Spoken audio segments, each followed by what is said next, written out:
Le va a pegar Claudio Aquino. Está Cabral por ahí. Va Aquino. Aquino le pegó.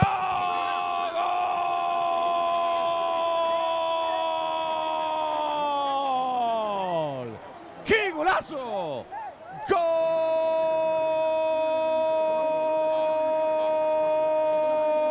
¡Gol de Cerro Porteño!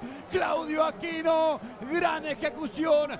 La pelota pasó limpiamente la barrera y se clavó arriba. El esfuerzo de Sergio, el pedido de disculpas de Aquino. Cerro se pone en ventaja. Gran tiro libre de Aquino y el Ciclón pasa a ganar. Chocó contra el poste.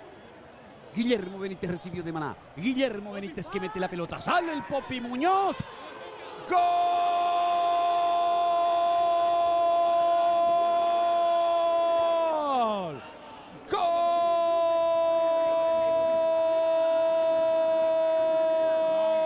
De Guaraní, lo empata Guaraní, una pelota larga que fue a buscar Bobadilla, salió el Popi Muñoz que no pudo hacer contacto con la pelota, el balón que llega a la portería y se mete, lo empató Guaraní de la manera menos creíble.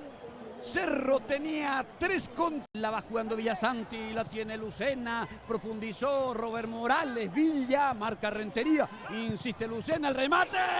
¡Gol!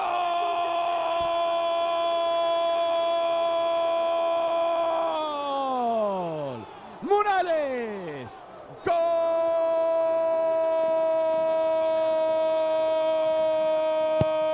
de Cerro Porteño! Robert Morales, apareció la Pantera, la clavó abajo cerca del palo. Cerro Porteño vuelve a ponerse arriba. Robert Morales, el concesionero, confirmó.